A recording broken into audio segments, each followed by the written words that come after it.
Madame, monsieur, bonsoir. Les enfants et l'addiction au smartphone au menu de votre émission ce soir.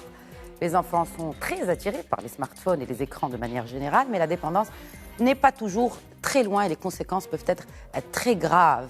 L'actu, c'est cette étude de Kaspersky et les chiffres qu'elle révèle.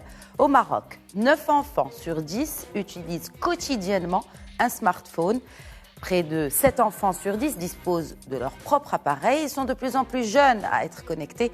Et plus encore, l'enquête démontre que 88% des parents n'ont jamais utilisé de logiciel de contrôle parental.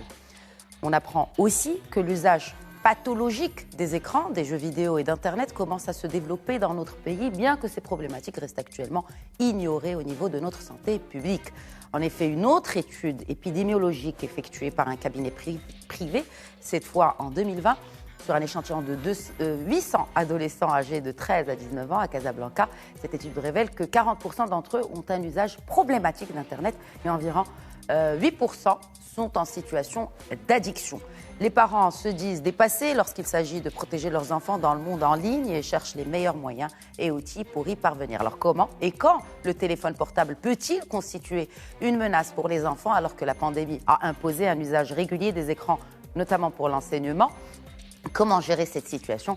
J'accueille par Skype pour y répondre et pour en parler Dr Iman Kandili, psychiatre et addictologue, présidente de l'Association marocaine de médecine addictive et pathologie associée. Bonsoir, docteur Kandili, merci d'être avec nous. Bonsoir, c'est un plaisir d'être avec vous et très heureuse qu'on aborde un sujet qui me tient particulièrement à cœur. Merci. Alors, et j'ai également le plaisir d'accueillir, toujours par Skype, Fouad Benmir, sociologue et juge à la Cour d'appel administrative de Rabat. Bonjour, professeur Benmir, merci d'être avec nous. Bonjour Madame Khadija, je suis très heureux de participer à cette émission et essayer bien sûr d'apporter quelques éléments de réponse à cette question qui tient le corps de presque tous les Marocains. Absolument, et tous les parents. Alors, docteur Kandili, le téléphone portable, est-ce une menace pour nos enfants ? Une menace, oui, je dirais oui. Alors nous avons un souci par rapport au smartphone parce qu'en fait, il y a des recommandations internationales de pédiatres, de pédopsychiatres, d'addictologues, de différentes sociétés médicales par rapport à l'enfant quant à sa consommation et quant à l'âge d'avoir un smartphone. C'est quelque chose d'extrêmement important parce que je suis toujours très outrée de voir des enfants de 7-8 ans avec le dernier iPhone et des choses comme ça et qui, non seulement il y a l'usage problématique du smartphone, il y a aussi l'ouverture sur certains portails et des réseaux sociaux qui ne sont pas de leur âge. Il y a la conséquence comportementale, pas seulement la conséquence addictive, la conséquence cognitive sur leur capacité mentale et intellectuelle et sur leur santé en général, donc le sommeil et les troubles du comportement. Et c'est des choses qu'on voit de plus en plus depuis justement l'école à distance et le confinement. On a vu les choses augmenter à une vitesse fulgurante en matière de mésusage et en matière de problématiques quant à l'usage des smartphones qui est inhérent à la connexion et aux écrans, c'est-à-dire les jeux vidéo et tout ça. On a vu les choses augmenter de manière exponentielle. On prend en charge des enfants de plus en plus jeunes. Alors, la menace sur l'âge, en l'occurrence, docteur Kandili, à quel âge cela, ou à partir de quel âge l'enfant peut utiliser un smartphone sans que ce soit une menace pour sa santé mentale, mais même aussi anatomique, nous le verrons plus tard. Déjà, au niveau des écrans, c'est extrêmement important parce que normalement, on ne dit pas d'écran avant 3 ans, donc pas de smartphone, pas tout ce qui est iPad et tout ça, je ne vais pas citer les noms commerciaux, tablettes et compagnie. Donc ça, c'est quelque chose d'extrêmement important. Non seulement le smartphone pour la santé organique, parce qu'il faut savoir qu'à ce moment-là, la croissance n'est pas encore faite et que les ondes sont extrêmement mauvaises pour le cerveau et qu'il y a des risques de développer des tumeurs cérébrales chez l'enfant. Ça, c'est les neurochirurgiens en parlent beaucoup et les neurologues, c'est extrêmement important. Donc des fois, je pense pas que je sois la seule à être... personnellement, ça me choque. Pour d'autres, ça les amuse de voir des enfants de 9 mois, des bébés de 9 mois ou de 1 an et demi sur les tablettes et sur les téléphones. Et les parents sont très, très heureux de dire, mais regardez, il arrive à naviguer et à se trouver les choses qu'il veut sur YouTube. C'est extrêmement choquant et on en voit les conséquences plus tard. Des fois, c'est un enfant de moins de 3 ans. Par la suite, tout ce qui est jeux vidéo et accessibilité au smartphone on voit qu'il n'y a pas de règles en ce qui concerne notre société particulièrement. Je ne pense pas qu'on manque de psychoéducation et d'information. La preuve, on est là aujourd'hui. Il n'y a peut-être pas assez de recherche d'information, mais un enfant de 6 ans avec un smartphone, un enfant de 6 ou 7 ans sur des réseaux sociaux, c'est le cas, hein, et de 8 et de 9 ans, ou devant des jeux vidéo interdits au moins de 18 ans, et on a vu, il y a pas mal d'articles qui sont sortis sur l'impulsivité, la violence due aux jeux vidéo utilisés de manière importante et qui ne sont pas de leur âge, de toute façon, hein, je ne vais pas citer les jeux, mais Free Fire, Fortnite et compagnie. Et au niveau des écoles aussi, il y a la formation à faire parce que les enfants s'auto-entretiennent et auto-entretiennent leurs loisirs ensemble. Alors, un smartphone avant l'âge de 14 ans, les réseaux sociaux sont interdits au moins de 14 ans. En matière de comportement, c'est important, l'addiction, il y a l'addiction, puis il y a ce qu'il y a autour de l'addiction, donc les effets sociaux, les effets comportementaux, et le fait de parler de marginalité quand on parle d'addiction. Alors quand un parent va se connecter sur un réseau social, Facebook ou autre, et créer un compte en mentant sur l'âge de l'enfant, en l'aidant à le faire pour que son enfant de 9 ans ou 10 ans soit heureux d'avoir un compte Instagram ou un compte Facebook comme ses copains, mine de rien, c'est une transgression. C'est une transgression appuyée par le parent qui a bien écrit interdit au moins de 14 ans. Donc il y a des choses extrêmement importantes. Je ne veux pas être alarmiste, donc je ne vais pas parler des conséquences qu'on peut avoir par rapport au comportement, la déscolarisation, les troubles. Nous allons y arriver. Nous allons certainement y arriver. Les conséquences aussi sociales. Fouad Benmir, je rappelle que vous êtes donc sociologue. Quels sont les risques encourus avec les nouvelles technologies sur justement le comportement de l'enfant, sur cet aspect comportemental en société? Si vous me permettez, je pense qu'aborder cette question, on doit bien sûr l'aborder à partir de 3 considérations. En premier lieu, c'est que tous les spécialistes s'accordent sur le fait que l'humanité est passée à vivre dans une société de l'information et du savoir, dont les technologies de l'information et de la communication occupent la place centrale. Et par conséquent, cette technologie, elle est là et elle est irréversible. Donc, on doit faire avec. Donc, en deuxième lieu, c'est comment on doit utiliser le portable, surtout le smartphone, cette technologie en général par les enfants, dont l'étude, bien sûr, a été vraiment, les chiffres qu'il a avancés sont très alarmants. Et je pense l'utilisation. Et ensuite, en troisième lieu, il y a le problème de l'éducation. Et c'est là que je veux m'arrêter devant l'éducation parce que je pense que même chez les gens instruits, il y a une confusion entre le bien-être qu'on peut assurer à nos enfants et l'éducation. L'éducation, c'est une opération, c'est un exercice quotidien de longue haleine, une assistance. On doit acheminer nos enfants, leur parler, communiquer avec eux et leur expliquer pour les convaincre que l'utilisation irrationnelle de ce smartphone aura vraiment des conséquences néfastes sur la santé de l'enfant, sur son comportement et sur aussi sa personnalité et même sur sa physionomie. Aujourd'hui, si vous constatez cette génération qui a utilisé ce smartphone à un âge très bas, ils n'ont pas une certaine coordination au niveau de leur physiologie. Ils ne marchent pas bien, ils ne peuvent pas courir parce qu'ils passent beaucoup de temps assis avec une concentration devant leur smartphone ou bien devant leur PC, etc. Donc, devant cette technologie-là. Et bien sûr, ajoutant à tout cela, il y a aussi les chiffres ont montré qu'un très grand nombre de parents n'arrivent pas à cette utilisation et par conséquent, ils ne peuvent pas éviter les dangers que peuvent courir leurs enfants. Aujourd'hui, je crois, une étude de l'UNESCO a montré qu'un enfant sur 3 reçoit des messages de connotation sexuelle et par conséquent, ces enfants-là sont exposés à des harcèlements sexuels qui peuvent aussi bien sûr avoir des problèmes vraiment très graves pour le développement de la personnalité de ces enfants qui utilisent le portable d'une manière irrationnelle. Donc je crois que je vais revenir bien sûr à la stratégie qu'on peut adopter pour pouvoir bien sûr amener les enfants à une utilisation rationnelle de cette technologie donc, de ce smartphone. Oui, certainement, bien sûr, parce que nous allons consacrer une bonne partie de l'émission pour aussi les solutions ou l'attitude à adopter face à l'utilisation des smartphones et autres technologies qui font partie du quotidien, n'est-ce pas? Les choses sont ce qu'elles sont aujourd'hui. Bon, une question, docteur Khandili. Est-ce que l'addiction au smartphone est aujourd'hui reconnue par la science? Alors, l'addiction aux écrans, il y a en effet, l'addiction, on va dire que la cyberaddiction aujourd'hui est reconnue. Elle n'est pas liée au smartphone en particulier, mais à l'usage d'Internet et à la navigation en règle générale. Et il y a des échelles. Maintenant, est-ce qu'elle rentre dans le DSM ou dans la CIM? Ce n'est pas encore le cas, mais il y a beaucoup d'études qui ont été faites. Il y a des échelles, en effet, qui ont été, mais je pense que ça viendra très très vite parce qu'on voit différentes addictions liées à la connexion, c'est-à-dire au fait d'être connecté au monde virtuel. Il y a l'impact aussi du Pokémon Go, qui est un jeu d'adultes et qui a eu beaucoup, il y a eu beaucoup de problématiques bien avant le confinement, particulièrement dans le monde en Chine, etc., parce que les gens sont connectés et il y a un mélange entre le monde virtuel et le monde réel. C'est un jeu que jouent beaucoup des adultes.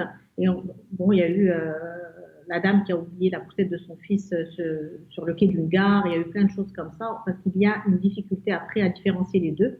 C'est un jeu qui, normalement, ne se trouve pas au Maroc, mais il se trouve dans nos pays de manière, c'est-à-dire illicite, mais il existe, on peut le procurer. C'est un jeu d'adulte, c'est-à-dire ça ne touche pas que les enfants et les adolescents. Maintenant, les prémices se font dans l'adolescence et dans l'enfance et l'adolescence, parce que nous créons le cerveau dépendant.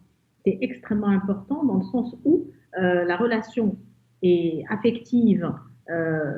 Notre ami disait, voilà, il faut convaincre les enfants que l'usage du smartphone n'est pas bon. Alors, c'est très important, c'est quelque chose en pédopsychiatrie, en pédopsychologie dont on parle beaucoup. Un enfant, pour grandir, il a besoin de cadre, il a besoin de limites. Le trop de parentalité actuelle, sous des étendards de psychologie positive, ne met pas assez de limites et nous avons la parentalité hélicoptère. On essaie de régler tous les problèmes pour nos enfants et on les attelle. Maintenant, quand le parent joue un rôle d'ami et pas de parent, qu'il n'y a pas de règles par rapport aux usages, ben c'est comme au niveau de la société. On ne vient pas nous demander à tous notre avis. Est-ce que vous pensez que si on tue quelqu'un ou si on vole quelqu'un, on doit aller en prison? Il y a des règles morales, sociales et des valeurs à inculquer. Il y a des règles morales, sociales qui sont déjà communiquées. Parce que l'usage, il y a des études qui ont été faites, il y a des recommandations. Il y a des choses, vous avez interdit au moins de 3 ans, interdit au moins de 12 ans, interdit au moins de 18 ans, il suffit de les respecter. Maintenant, c'est ce non-respect de règles et ces passe-droits qu'on s'octroie pour différentes raisons et pensées permissives, c'est le confinement, c'est le Covid, on travaille à distance, etc. Ben, il y a une perte de rituel. Bon, j'ai eu beaucoup de parents qui arrivaient en disant, mais mon enfant n'arrive pas à suivre à distance d'un point de vue scolaire. Il refait l'année, il ne veut pas retourner à l'école, j'ai des problèmes. Mais quand on regarde la contextualisation des études, beaucoup d'enfants se sont vus offrir des smartphones de dernière génération pour suivre les cours à distance parce qu'ils sont convaincus, leurs parents, que c'était un double usage. Vous avez le smartphone de dernière génération qui permet de suivre les cours, de tout télécharger, de tout travailler, et en même temps de leur permettre d'être connectés avec leurs amis, d'être sur les groupes WhatsApp, Instagram et compagnie. Il y a un problème de contexte, parce qu'un enfant ou un adolescent, il a besoin de contexte. On a vu que l'adulte avait du mal avec le télétravail. On travaille sur un bureau, on travaille sur un ordinateur, l'ordinateur est un outil de travail. Pour un enfant, un adolescent, un smartphone n'est pas un outil de travail. Chaque chose a un contexte et est utilisée de manière adéquate. Si l'adulte a du mal avec le téléphone, son usage et les réseaux sociaux, qu'est-ce que ça va être de l'enfant et de l'adolescent qui, lui, est en train de grandir sur une génération extrêmement connectée et qui va se retrouver justement déconnecté de certaines réalités avec, comme on peut le voir, beaucoup de difficultés d'insertion sociale, beaucoup de problèmes cognitifs ou de développement. On est dans une ère de stimulation et nous avons une augmentation, une recrudescence des autismes, des troubles envahissants du développement avec tous les cabinets de pédopsychiatres, psychomotrices, orthophonistes qui sont pleins et les écoles qui se plaignent, les troubles d'hyperactivité. Et ça, qu'on le veuille ou non, la première chose pour un trouble envahissant du développement, c'est qu'on l'envoie en interaction sociale directe des enfants même à 24 mois, parce qu'ils sont en retard de langage, en retard d'acquisition, et on enlève les écrans, dont la télévision et certaines chaînes que je ne vais pas citer, qui vont être musicales et redondantes, et parce que la réalité, c'est que le virtuel, l'écran, le smartphone n'est pas quelque chose qui développe l'intelligence, ce n'est pas quelque chose qui stimule, c'est la stimulation réelle, en un temps réel, utilisant tous les sens, qui va permettre le développement et la psychomotricité et et la maturité en règle générale organique et psychologique. Oui, bon, alors, est-ce qu'il y a des signes, professeur Benmir, est-ce qu'il y a des signes qui indiquent qu'un enfant est réellement accro, n'est-ce pas, dépendant, addict aux écrans? Très bien, c'est une question pertinente. Donc j'aimerais bien sûr qu'aujourd'hui, il est grand temps de vulgariser un concept qui a été inventé lors d'un congrès en 2008 à Londres, auquel ont assisté des sociologues, des psychologues et des spécialistes dans le domaine de la technologie de l'information. C'est la nomophobie. Nomophobie, aujourd'hui, ce terme-là doit être vulgarisé et connu par tous les parents. Nomophobie, bon, pour ne citer qu'un élément, c'est un enfant, c'est-à-dire un individu, un enfant qui n'est pas capable de ne pas regarder son téléphone 7 minutes. Si jamais il ne peut pas résister, il est nomophobe. Et je pense que, bien sûr, en tant qu'enseignant dans ma classe, la première fois, je n'ai pas interdit le portable pour les universitaires, mais à un moment donné, voilà, l'une de ces solutions-là, j'ai mis un panier et en rentrant, tout le monde doit mettre son portable dans ce panier. Comme ça, pour bien sûr garantir une certaine concentration et une disponibilité nécessaire pour bien sûr partager avec ces étudiants-là. Donc, la nomophobie, je pense que nous sommes tous touchés par la nomophobie. On ne peut pas résister 7 minutes pour ne pas aller voir si j'ai reçu un message sur WhatsApp ou si j'ai reçu un email, etc.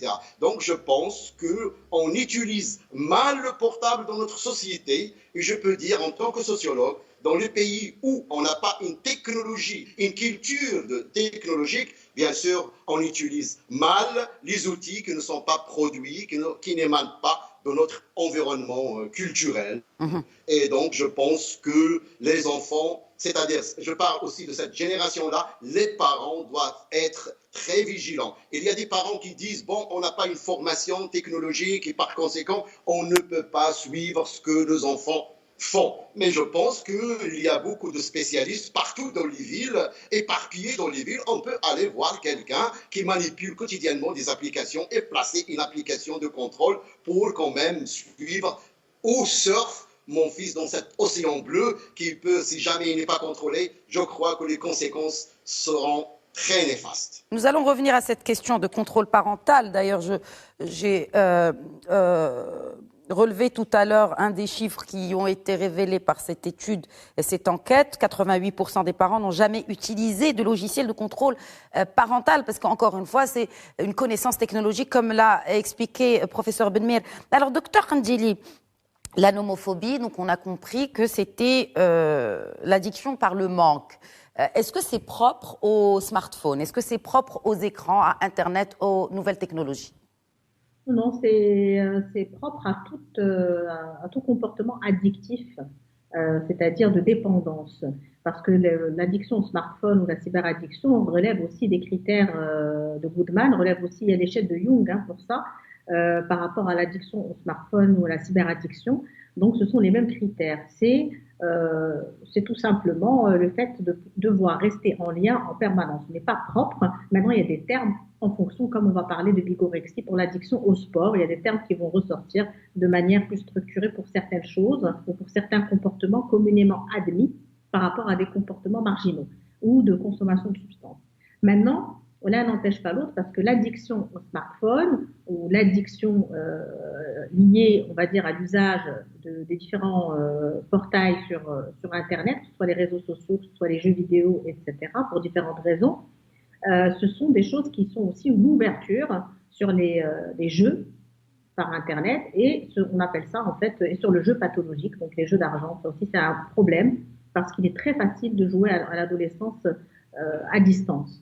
Et il y a quelque chose dont a parlé mon collègue qui est extrêmement important, c'est le contrôle parental. Maintenant, le contrôle parental est extrêmement important. Les règles d'usage aussi sont extrêmement importantes. Et on ne peut pas faire un repas de famille si on est, nous, parents, en permanence sur nos téléphones, en demandant à l'adolescent ou à l'enfant de ne pas sortir son téléphone. Donc, il y a, je pense, des choses qui relèvent d'une psychoéducation collective et d'une hygiène de vie collective à sensibiliser au moins, parce que les conséquences peuvent être vraiment, chez les personnes qui ont plus de fragilité, vraiment très importantes. Mais quand les parents doivent-ils s'inquiéter, docteur Kandjili? Parmi les symptômes, j'ai envie de dire, de cette nomophobie, on retrouve quoi? En général, on trouve des problèmes d'échec scolaire parce qu'ils vont pas rester connectés en permanence. Donc, quand ils sont en train d'étudier à distance, il y a les problèmes de retrait social. Il y a les problèmes de retrait social en règle générale. On n'a pas d'autres sphères de plaisir. On va lâcher le sport, la musique, le dessin et d'autres activités qui sont dans le plaisir pour être beaucoup plus ou tout le temps sur son smartphone ou sur son écran. Il y a aussi le changement de comportement. Plus d'impulsivité, plus d'irritabilité, plus de retrait. Ils ne prennent plus les repas en famille. On refuse de voyager en famille. On préfère rester à la maison. On préfère rester connecté, des fois sur les jeux vidéo, à distance avec des amis virtuels pendant des heures. Il y a les inversions du rythme de sommeil. Il y a des fois des pertes de poids, les troubles de l'appétit. Ce sont des adolescents ou des enfants qui vont rester tard et dormir tard et donc qui auront du mal le matin à se lever, du mal à se concentrer. Donc, et puis, il y a aussi tout ce qui est anxiété, parce qu'il y a aussi cette lumière qui est là, cette lumière bleue, cette excitation cérébrale qui fait qu'il y a une baisse de sérotonine. Avec la baisse de sérotonine, une augmentation des troubles anxieux et même les risques dépressifs chez les personnes les plus fragiles. Il y a aussi les troubles du comportement alimentaire qui sont là, avec les risques d'obésité chez les enfants et les adolescents qui restent enfermés dans leur chambre, à manger ou à commander, à jouer ou à rester à distance. Et c'est très important ce que je vais dire aux parents, ce n'est pas quelque chose qui passe, et ça pour un vécu personnel, c'est-à-dire ce n'est pas parce que l'enfant, c'est parce qu'il y a eu le confinement, il y a eu l'école à distance et qu'on a préféré l'école à distance à un moment où on parlait beaucoup de vaccination pour un enfant de 12 à 16 ans, et qu'il reste enfermé et qu'il mange dans sa chambre, qu'il étudie dans sa chambre, des fois avec plusieurs écrans. On va avoir le dernier smartphone, l'ordinateur et la télévision en même temps avec les jeux connectés, que c'est quelque chose qui relève de la crise d'adolescence ou qui relève d'un passage parce qu'on est passé par le Covid. Non. Des fois, ces enfants-là, ils en arrivent à l'hospitalisation et à la prise en charge parce qu'ils sont dans l'incapacité pluridisciplinaire, il y a aussi l'obésité avec, à l'incapacité de pouvoir s'insérer et en famille et socialement. Et le retrait du Wi-Fi ou le retrait du smartphone ou le retrait des jeux ou de tout écran peut donner des explosions de violence. Donc exactement comme quelqu'un qui est addict à une substance. Bien entendu, on va dire que c'est un petit pourcentage. Ce petit pourcentage est en hausse parce qu'on ne voyait pas ça de cette manière il y a encore 5-6 ans. Ça, c'est de 1. Et de 2... On parle de 8%, juste pour rappeler les chiffres, docteur Kandjili, de cette étude de 2020, des 13-19 ans. Donc, à Casa, sur un échantillon de 800 adolescents, 8% sont diagnostiqués avec une addiction, n'est-ce pas, au smartphone. Oui, 8% sur 800, ça reste une étude qui n'est pas... Il n'y en a pas beaucoup d'études. Cela dit, qui sont effectuées au Maroc. Il y en a beaucoup qui sont effectuées dans d'autres parties du globe. Mais au Maroc, on manque d'études. Il y a celle du CESE qui a passé aussi en revue cette question, n'est-ce pas, de l'addiction aux écrans. Mais on manque d'études dans ce sens au Maroc. Une étude en population générale et pouvoir travailler sur les 12 et 15 et les 15-18 ou les 15-21, c'est-à-dire comme ce qui se fait un peu à l'étranger, il faut avoir un échantillon de plus de 6000 pour avoir vraiment une réponse. Parce que les 8% sont inquiétants, et puis tout adolescent, tout enfant, sa santé relève de la composante responsable, non pas médicale, mais aussi sociale et civique. Mais je pense que ça peut être au-delà, depuis le confinement, depuis l'école à distance, ça peut être au-delà de ces 8%, beaucoup plus, parce que nous-mêmes en équipe, j'ai la chance de travailler en équipe, nous avons dû mettre en place avec certaines écoles que je félicite pour leur ouverture d'esprit, l'obligation d'être par écrit, c'est-à-dire qu'ils envoient les cours chez les parents impriment et ces enfants-là ou ces adolescents-là fragiles font les choses par écrit et remettent à l'école parce qu'ils sont dans l'incapacité de suivre les cours sur l'écran, ils vont aller sur les jeux, ils vont aller dans des comportements de consommation de smartphones ou de réseaux sociaux, etc., délétères, sans oublier, et là le contrôle parental arrive, mais ce n'est pas toujours évident, il y a des groupes d'adolescents et de jeunes qui ne sont pas des groupes d'adultes sur Instagram, je dois en parler, et des fois des groupes auxquels adhèrent nos adolescents qui sont internationaux, où il va y avoir, où ces communautés-là vont pousser au jeu du foulard, on sait ce que c'est que le jeu du foulard, et aux automutilations, à certains comportements de chantage, à certains comportements qui relèvent de l'anxiété et certains comportements des fois comment vous expliquer, quand je parle d'automutilation, des comportements, des incitations au suicide. Donc ça, c'est des choses qu'on a vues chez des gamins de 12-13 ans et c'est parce qu'ils sont sur des groupes d'ados, de jeunes, sur Instagram, où il va y avoir des vidéos et ils vont être dans des appartenances de pairs, PAIRS, et des comportements qui peuvent être délétères. Et c'est les mêmes groupes, c'est les mêmes groupes. C'est les mêmes groupes. Très bien. Professeur Benmir, contrôle parental, donc est-ce que c'est quelque chose qui est accessible pour les parents marocains, une large frange de la société?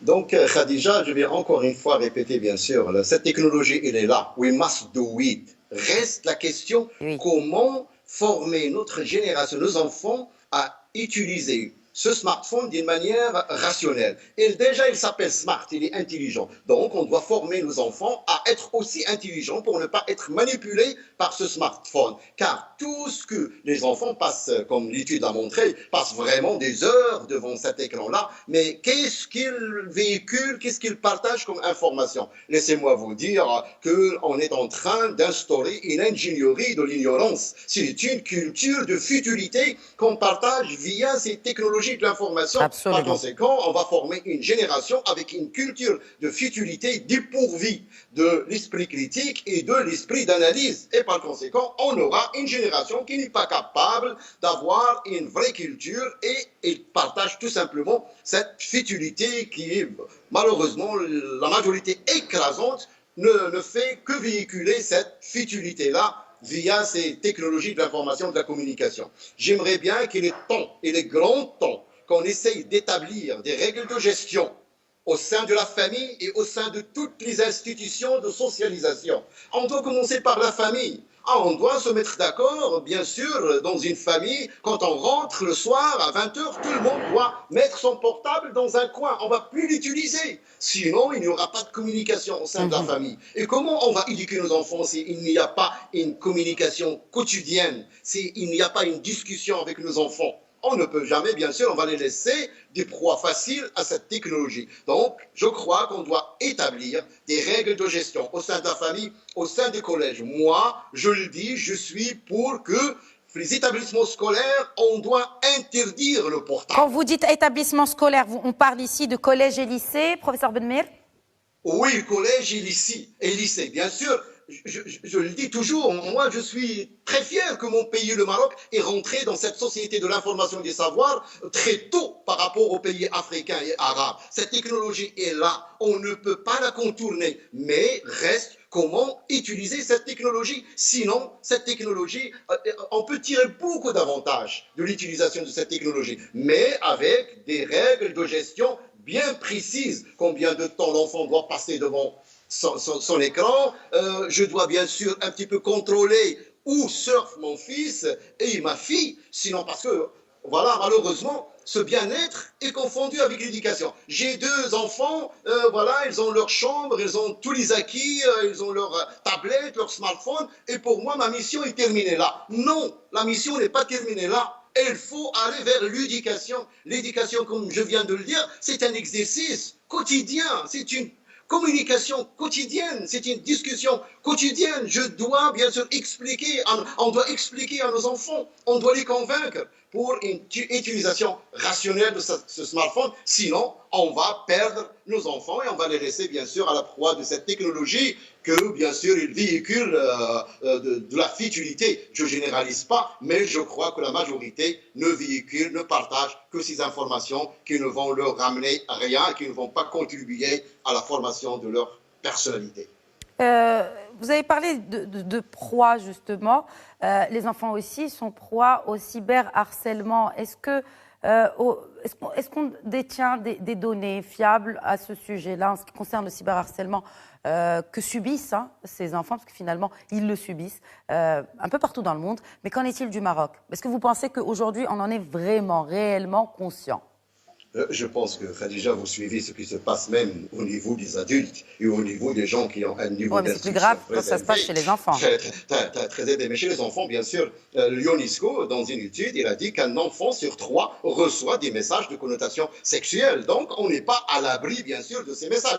Nos enfants ne sont pas à l'abri de ces messages. Le Maroc, c'est un pays ouvert, comme je viens de le dire. Il est monté dans ce train de la société de l'information et du savoir très tôt. Donc, cette technologie, elle est là. Bien sûr, nos enfants sont exposés. Bien sûr, on n'a pas des chiffres, mais je pense qu'en contemplant un petit peu ce qui se passe et en discutant avec les parents et tout, donc nos enfants ne sont pas à l'abri de ces messages sexuels et de cet harcèlement sexuel. Très bien. Autre harcèlement, peut-être moral, docteur Kandili, c'est ces impacts. Vous êtes praticienne. Quel est votre diagnostic de la situation aujourd'hui par rapport à toutes sortes d'harcèlement ou e-harcèlement ou harcèlement digital, numérique que peuvent subir ces enfants marocains ultra connectés? Alors, on connaît la problématique de l'harcèlement scolaire, on sait ce que ça a pu donner chez nous ou ailleurs, et ce que ça peut donner. Maintenant, quand on est connecté, qu'on est sur des groupes et qu'on est sur des smartphones, ça ne s'arrête pas à la sortie du lycée ou à la sortie du collège, ça continue en permanence, c'est 24 heures sur 24, en sachant quelle est la fragilité de ce genre d'harcèlement. Ça, c'est un fait. Il y en a beaucoup qui vont déprimer, qui vont avoir des comportements impulsifs, pour lesquels il peut y avoir beaucoup de problèmes psychiatriques. Maintenant, il y a aussi cette problématique à connotation sexuelle. Il y a des messages à connotation sexuelle, mais pas seulement. Il suffit d'aller, vous tapez sur Google Blanche-Neige et les 7 nains, vous n'avez pas que le dessin animé qui sort, vous avez aussi des images pornographiques qui vont sortir. Là n'est pas le problème. Le problème, c'est que cette sexualisation poussée qu'on peut aussi retrouver sur des vidéos YouTube. Nous avons des petites filles maquillées qui dansent de manière très tendancieuse.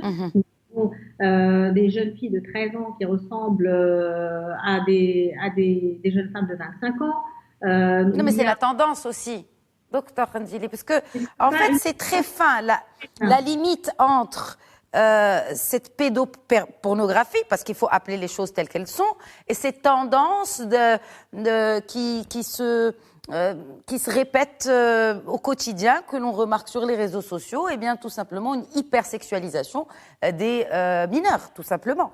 Mais c'est parce qu'il y a un accès trop tôt à ces réseaux sociaux. Quand vous avez des jeunes filles qui débarquent suite à l'incitation du chirurgien plasticien qui ne veut pas les opérer à 17 et 18 ans, accompagnées par le parent qui est d'accord que le cadeau du bac, ce soit refaire la poitrine, c'est quand même, ou refaire le nez ou des choses comme ça à 17 ans, c'est quand même assez particulier et c'est quand même assez inquiétant parce que on serait, entre guillemets, dans une société plus conservatrice. Ce n'est pas le cas parce qu'on ne verrait pas ces choses-là ailleurs et c'est éthiquement impensable d'opérer d'aussi jeunes filles ou des adolescentes pour des choses comme ça, des fois à 16-17 ans. Il y a ça qui fait que aussi, si ces jeunes filles avaient un smartphone plus tard, si elles avaient accès aux réseaux sociaux de manière plus mesurée, le plus tard possible, c'est-à-dire à cet âge de 14 ans, elles n'arriveraient pas à 16 ans et à 17 ans dans des choses qui pourraient peut-être... Oui, mais par exemple, sur une classe de 20 élèves, sur une classe de 20 élèves, je me permets de vous interrompre parce que c'est très important. Ce que vous dites, c'est d'attarder un peu, ou de retarder, pardon, lapsus révélateur, n'est-ce pas, de retarder l'accès au smartphone. Mais quand on prend un exemple d'une classe, par exemple, d'une vingtaine d'élèves où 18 ont un smartphone et simplement 2, est-ce que ce n'est pas une raison et peut-être même un facteur d'exclusion, clairement, de ces 2 qui n'ont pas de smartphone? Alors, il y a l'affirmation de soi. Écoutez, moi personnellement et beaucoup de mes collègues psychiatres et psychologues, nos enfants, nos adolescents n'ont pas de smartphone, il n'y a pas de jeux vidéo. Des fois, certains n'ont même pas accès à la télévision toute la semaine. Et c'est parce que, justement, et puis on sait bien hein, que Bill Gates lui-même, ses enfants n'ont pas étudié sur des tablettes. Donc, il y a des choses qui sont là, qui sont, quand on retarde les effets délétères, parce que l'enfant et l'adolescent sont plus fragiles par rapport à une construction de la personnalité, construction de l'affirmation de soi, construction de sa capacité à s'insérer socialement, parce que beaucoup sont phobiques, enfermés, etc., et ont beaucoup de difficultés à s'insérer, à construire un avenir, donc à étudier et avoir un minimum syndical, et on sait quels sont les impératifs aujourd'hui, socio-intellectuels et socio-économiques, c'est une réalité. Et puis, un contact tardif, ça ne veut pas dire que ça ne va pas amener des choses, mais on sort de la fragilité, il y a une maturité cérébrale organique, il y a une maturité psychologique, il y a une maturité de la personnalité, de sa construction et de son affirmation. Parce que avoir un smartphone, 18 élèves sur 20 qui ont un smartphone dans une classe, il faut voir aussi ce qu'ils font à côté. Si vous avez sur les 2 enfants ou sur les, tous ne vont pas être addicts, hein, sur les 18, on va en avoir 3 qui vont avoir le problème en moyenne. Mais sur les autres, il faut diversifier les plaisirs. Est-ce qu'on fait assez de sport? Est-ce qu'on a des passions? Est-ce que la musique, la culture, les arts sont assez présents pour pouvoir sublimer justement? Et puis, les objectifs, parce que le plaisir, quand il est, on va dire, par étapes, c'est un plaisir qui est plus apprécié. Le problème des écrans aujourd'hui, c'est que c'est un plaisir immédiat. Et l'addiction aux jeux vidéo et aux smartphones jeunes est aussi une porte d'entrée d'addiction à la consommation de drogue. C'est une réalité et au plaisir immédiat. Parce que là aussi, vous allez... Sentiment de récompense aussi? C'est le même circuit. C'est le circuit de la récompense, libération de dopamine. C'est les mêmes structures cérébrales d'un point de vue biologique. On prend une classe, maintenant, on va vous dire, et moi j'ai plein d'ados qui viennent, ils disent, mais moi, toute ma classe prend des joints. Toute ma classe prend des joints. C'est pas toute la classe, mais on va avoir aussi, sur 20 élèves, 15 qui y ont déjà touché ou consommé ou qui consomment de manière sporadique ou régulière. Est-ce que ça fait des 5 qui ne fument pas des exclus? Non, ça fait des 15 qui fument les futurs exclus. Parce qu'il y a le syndrome amotivationnel, il y a l'absence d'ambition avec la consommation, il y a le plaisir immédiat là aussi. Ce qui nous laisse un peu clément avec les smartphones ou les jeux vidéo connectés, que ce soit sur smartphone ou autre écran, c'est que c'est un comportement nouveau, quand même, et c'est un comportement qui n'est pas considéré comme marginal ou interdit socialement ou criminel. Maintenant, quand on lit qu'un jeune gamin de 15 ans a réagi de manière impulsive et qu'il a tué sa mère suite parce qu'elle a arrêté le Wi-Fi alors qu'il joue à Free Fire, ce n'est pas Free Fire qui a fait que le jeune gamin a réagi de manière impulsive. Ce jeune gamin a une fragilité, il a joué de manière très importante aux jeux vidéo et a vécu dans le virtuel, où il y a beaucoup de violence, d'impulsivité d'un jeu qui est interdit aux moins de 18 ans, et il a dû commencer jeune, et donc l'impulsivité et la violence augmentent, avec aussi la baisse de sérotonine, qui elle-même est responsable de l'anxiété, de l'impulsivité et de l'absence de mentalisation. Et puis, ce qu'a dit à notre collègue, qui est extrêmement important, le professeur, c'est que il y a en effet un gros problème, parce que comme tout devient facile, les recherches sur Google, on ne lit plus, on ne mentalise plus, on ne fait pas travailler son cerveau, et on a une sorte de crétinisme induit ou de crétinisme qui est en train de s'installer avec la loi du moindre effort. Et à force de vouloir gagner du temps, en fin de compte, on en perd, parce que c'est l'humain en lui-même et sa faculté de penser qui est touchée. Très bien, mais bon, on a parlé des effets négatifs. Est-ce qu'il y a des effets positifs, professeur Benmir? Et moi, je voudrais juste vous interpeller sur ce rapport de l'UNICEF qui date de 2017, intitulé « Les enfants dans un monde numérique ». Eh bien, les conclusions de ce rapport, de l'UNICEF quand même, tendent à considérer que l'utilisation des technologies numériques par les enfants a essentiellement des effets positifs. Je vais vous en citer quelques-uns qui ont été relevés dans le rapport. Il y a le sentiment d'être en lien avec ses camarades, réduit la sensation d'isolement et favoriserait les amitiés existantes. On peut lire aussi qu'une des raisons à cela est qu'il est plus facile de parler de sujets sensibles ou de personnel en ligne, surtout pour les garçons. Voilà, une réaction peut-être, professeur Benmir, par rapport à ce rapport de l'UNICEF sur l'utilisation du numérique chez les enfants. Oui, Khadija, je crois que la complexité de la question réside dans ce dilemme. La technologie est là. On ne peut pas empêcher nos enfants à ne pas être au diapason de cette évolution technologique qui se produit dans le monde à une vitesse excessive. Voilà le premier volet. Le deuxième volet, c'est comment utiliser cette technologie, comment rationaliser l'utilisation des smartphones. Absolument, le smartphone a beaucoup d'avantages. On ne peut pas vivre sans smartphone. C'est là où il y a, bien sûr, c'est là où la problématique réside. Il y a cette technologie de la communication dont on ne peut pas en contourner, et il y a aussi comment utiliser rationnellement ce smartphone. Beaucoup d'avantages, bien sûr, pour être au diapason de ce qui se passe dans ce monde technologique, la technologie de l'information. On ne doit pas empêcher nos enfants, mais il faut tout simplement essayer d'établir des règles de gestion. Comment je dois gérer, bien sûr, l'utilisation du smartphone par nos enfants. Comment les parents ont clairement le rôle central à jouer. Comment peuvent-ils limiter? Est-ce qu'il faut limiter l'âge, limiter les heures d'utilisation? Absolument. Oui, je viens de le dire, mais il faut bien sûr que chaque famille trouve des règles de gestion pour pouvoir amener les enfants à une utilisation rationnelle. Je ne dois pas le laisser, mon enfant, ma fille, c'est-à-dire dans un sachant. Oui, mais si on choisit la facilité aussi, professeur Benmer. Quoi? Quand on choisit la facilité. C'est ça le dilemme aussi. Absolument. Écoutez avec moi, il y a aujourd'hui des parents qui démissionnent de leur mission d'éducation. Voilà, mon enfant, il est dans son chambre, il a tous les acquis, sa tablette, son smartphone, il est là, tranquille, à la maison. Mais lui, il est en train de surfer à l'extérieur. On ne sait pas avec qui il parle, quelle information il véhicule, qu'est-ce qu'il partage. Donc, l'éducation, je crois, il est grand temps que les parents reviennent à leur mission éducationnelle. L'éducation, c'est un suivi quotidien, c'est une communication quotidienne, c'est une discussion quotidienne avec les enfants, essayer de les convaincre pour ne pas perdre ses enfants. La question doit être prise par les parents d'une manière sérieuse. L'utilisation de technologies de l'information sans contrôle amène, ou bien sûr, peut engendrer des conséquences très néfastes. Donc, je pense qu'on doit tous commencer, les parents doivent commencer à croire que vraiment la question est très grave. Et les chiffres que vous avez avancés tout à l'heure sont très alarmants et peuvent bien sûr amener les parents à réfléchir encore une fois pour pouvoir comprendre c'est quoi l'éducation. L'éducation, c'est pas assurer un bien-être à nos enfants. C'est un suivi quotidien. Très bien. Alors, vous avez parlé de la responsabilité des parents. Docteur Kandili, je voudrais parler avec vous à présent de la responsabilité des pouvoirs publics. Il y a bien sûr cette stratégie nationale de lutte contre les addictions. Alors, est-ce qu'elle comprend déjà l'addiction au smartphone par les enfants?